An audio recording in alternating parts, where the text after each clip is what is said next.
राधे राधे, जय श्री कृष्णा। मध्य प्रदेश के एक गांव में दो लोगों की आपसी जंजिश के चलते एक पूरे परिवार की हत्या कर दी गई।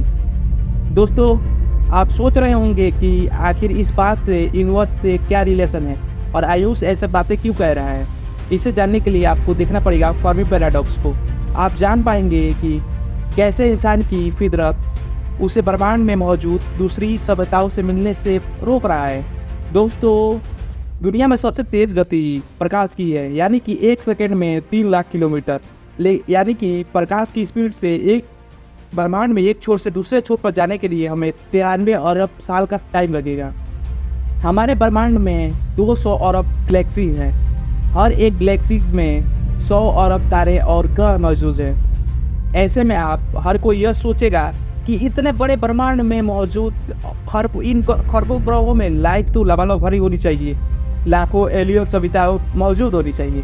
लेकिन सवाल यह है कि अगर ये इतनी ज़्यादा मात्रा में लाइफ मौजूद है तो अब तक किसी एलियन ने हमसे संपर्क क्यों नहीं किया?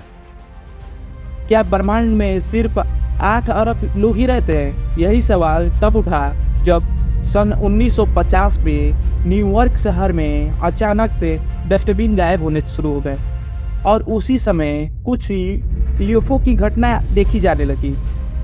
न्यूयॉर्क टाइम्स में यह घटना इस तरह छपती है कि कुछ जो यूएफओ है वो डस्टबिन गायब कर रहे हैं। इस घटना का यूएफओ से कोई रिलेशन तो नहीं था, लेकिन इसे लेकर अमेरिकन फिजिसिस्ट एनिको फेमिस, एडवर्ड टेलर्स और हार्वर्ड यॉर्क का आपसी डिस्कशन एलियन की तरफ चला जाता है और एनिको फेमिस यह पूछ बैठते हैं कि अगर से इतने बड़े यूनिवर्स में एलियंस है तो आखिर बाकी सब कहाँ है? यानी क्या हम 8 अरब लोग अनंत ब्रह्मांड में अकेले हैं? इसी उलझन को साइंटिस्ट ने नाम दिया है फर्मी पैराडॉक्स।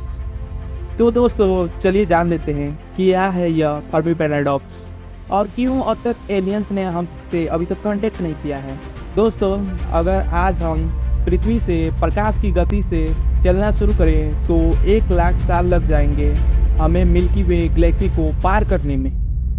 लेकिन हम अगर जो दूसरी गैलेक्सी तक पहुंचना चाहे, हम चाहकर भी उन गैलेक्सी तक नहीं पहुंच सकते, क्योंकि हमारा जो ब्रह्मांड है वो लगातार एक्सपेंड कर रहा है। इस वजह से सभी गैलेक्सीज एक दूसरे से दूर जा रहे हैं। ऐसे में हमारे यूनिवर्स में मौजूद लाइफ को ढूंढना हमारे लिए पूरी तरह इम्पॉसिबल ही है। अगर हम बात करें हमारी गैलेक्सी की, तो हमारी आकाशगंगा मंदाकिनी में 400 अरब तारे हैं। यह इतने ज़्यादा हैं कि अगर ये 1 सेकेंड में एक तारे को हम गिनना चालू कर दे तो हम लोगों को 100 जन्म लग जाएंगे केवल इसे गिनने के लिए। मंदाकिनी में हमारे सूरज जैसे 20 अरब तारे मौजूद हैं। इनमें हर 5वें तारे पर पृथ्वी जैसे प्लेनेट हो सकता है जहाँ लाइफ संभव हो। अगर जे इनमें से 0.1% ग्रहों पर लाइफ मौजूद हो तो भी हमारे आकाशगंगा में 10 लाख ऐसे ग्रह होंगे जहां लाइफ संभव हो। यानी कि हमारी आकाशगंगा में लाखों ग्रहों पर लाइफ मौजूद हो सकती है। हमारे यूनिवर्स को बने हुए 13 अरब साल हो चुके हैं। हमारे पृथ्वी पर लाइफ 3.5 अरब साल पहले शुरू हुई थी, जिसमें हम इंसान पिछले 3 लाख साल से धरती पर मौजूद है। ऐसे में हम कह सकते हैं कि पिछले इन अरबों सालों में मंदाकिनी में मौजूद इन लाखों ग्रहों पर जीवन पैदा होने के लिए काफ़ी ज़्यादा टाइम इनके पास था। इस हिसाब से तो हमारा ब्रह्मांड एलियन से भरा होना चाहिए। लेकिन यहाँ आकर सवाल उठता है कि अगर ऐसा है तो इतने समय में आज तक एलियन हमसे मिलने क्यों नहीं आए? अगर हम आज की टेक्नोलॉजी से भी धीरे धीरे दूसरे ग्रहों पर रिसर्च शुरू कर दे तो भी हमें 50 लाख से 5 करोड़ साल लग जाएंगे केवल अपनी मंदाकिनी आकाशगंगा को समझने के लिए। जबकि अगर ब्रह्मांड में हमारी जैसी इंटेलिजेंट सिविलाइजेशन मौजूद है तो अब तक हमें उनकी सबूत मिल जाने चाहिए थे। जैसे हमें विशाल समुद्र में शिप का ट्रैफिक नज़र आता है, वैसे ही अंतरिक्ष में स्पेसशिप मिलनी चाहिए थी। अगर डायरेक्ट एलियन या स्पेसशिप में मिले तो दूसरे ग्रहों पे उनके निशान आर्टिफैक्ट्स मिलने चाहिए थे ना। अगर एलियंस ब्रह्मांड में मौजूद हैं तो आज तक हमें एक भी एविडेंस जो है अभी तक क्यों नहीं मिला। हम इंसानों ने धरती से कई मैसेज ब्रह्मांड में छोड़े हैं ताकि कोई इंटेलिजेंट लाइफ इन्हें डिटेक्ट करके हमसे कांटेक्ट कर सके, लेकिन आज तक हमें ना किसी का मैसेज मिला और ना ही हमारे मैसेज का कोई रिप्लाई किया और रिसीव किया उसे। तो ऐसे में सच क्या है? अगर गैलेक्सी में ही लाखों एलियन सभ्यताएं होने की चांसेस है तो आखिर वो बाकी सब कहाँ हैं जो हमें आज तक नहीं मिले? आखिर इस जो ये मिस्ट्री है इसका सॉल्यूशन क्या है? इसे जानने के लिए हमें जानना होगा कि एक इंटेलिजेंट सिविलाइजेशन कितनी एडवांस हो सकती है, जिसे जानने के लिए हमें इस जो मिस्ट्री है उसकी जवाब मिल सकता है। हमारे ब्रह्मांड में मौजूद इंटेलिजेंट एलियन सिविलाइजेशन 7 प्रकार के हो सकते हैं, जिसमें हम 3 टाइप्स जानेंगे अभी। टाइप 1, टाइप 2 और टाइप 3 के बारे में अभी हम बात करेंगे। इसे कार्टा शेप स्केल भी कहा जाता है। टाइप 1 सिविलाइजेशन एक ऐसी एडवांस सभ्यता होगी जो अपने प्लेनेट की सारी एनर्जी का यूज़ कर सकती है। यानी अगर हम सूर्य से पृथ्वी पर आने वाली सारी ऊर्जा का उपयोग करना सीख जाए तो हम टाइप 1 सिविलाइजेशन में आ सकते हैं।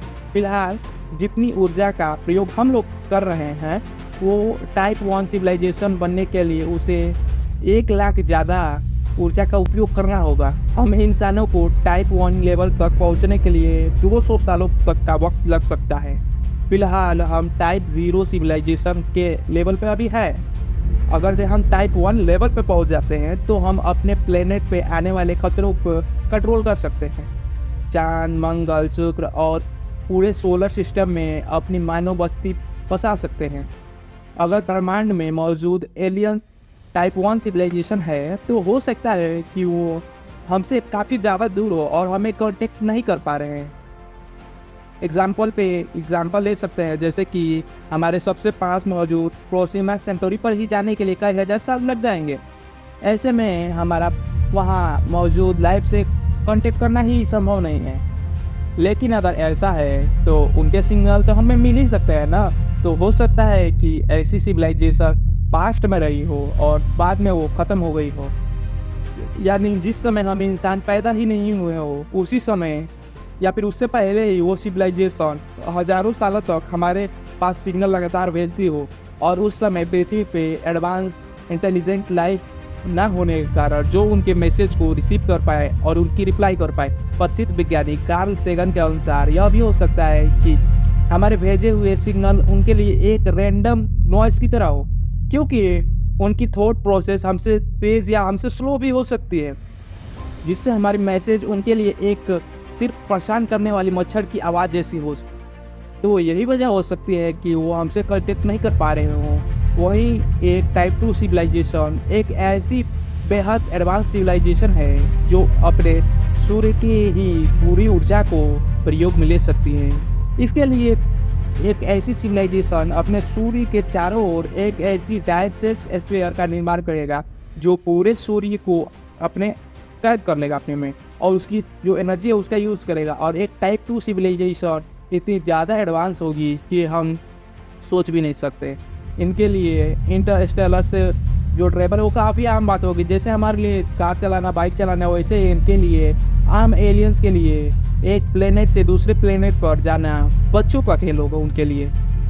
इनकी एडवांस टेक्नोलॉजी की इतनी पावरफुल होगी कि वो एक पूरे प्लेनेट को भी काफ़ी जल्दी अपने रहने जैसा बना सके। ऐसी सिविलाइजेशन की पॉपुलेशन पूरी गैलेक्सी में आसानी से फैल सकती है।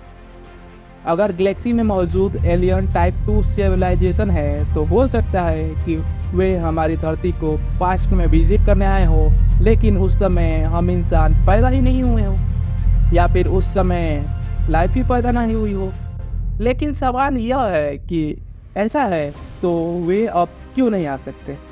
यहाँ 2 इंटरेस्टिंग पॉसिबिलिटी बनती है। हो सकता है कि वही यहाँ आए हो और धरती पर लाइफ का जो सीड है उसे रोक कर या फिर उसे रख कर चले गए हो, या फिर जैसे कि वो हमारे पूर्वज हो। या दूसरी पॉसिबिलिटी ये भी हो सकती है कि वे हमारे ही बीच रह रहे हो और हमें पता ही ना हो।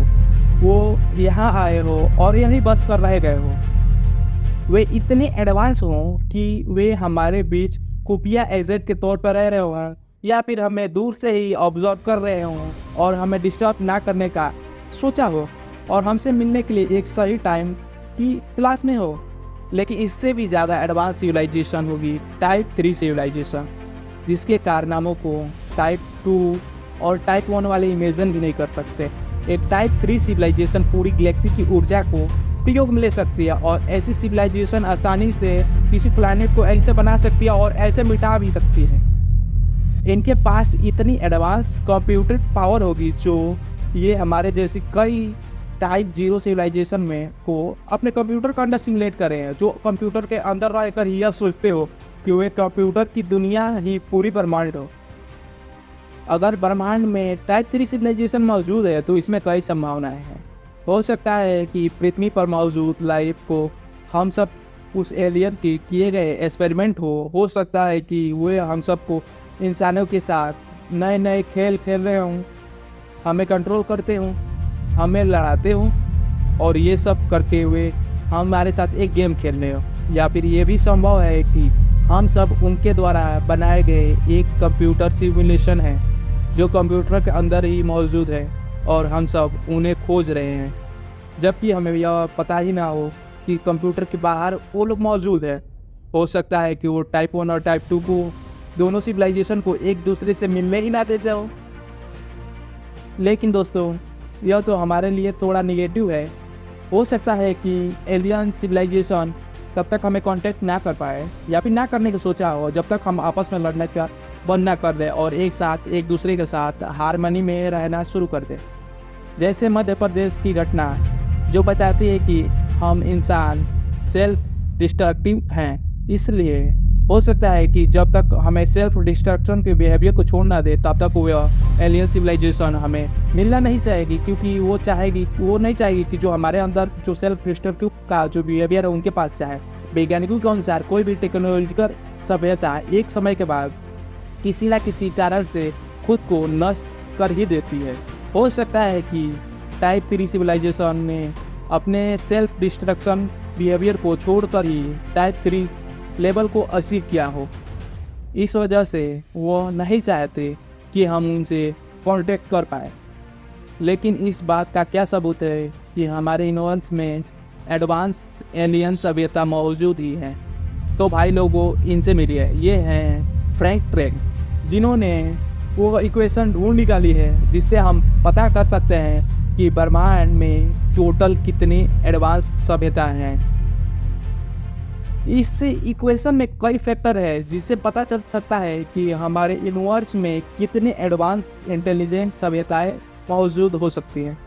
इस इक्वेशन में एक फैक्टर एन इंसान की सेल्फ डिस्ट्रक्टिव बिहेवियर को लेकर भी है, जो यह डिसाइड करेगा कि यूनिवर्स में एडवांस सभ्यताएं कितनी मौजूद है।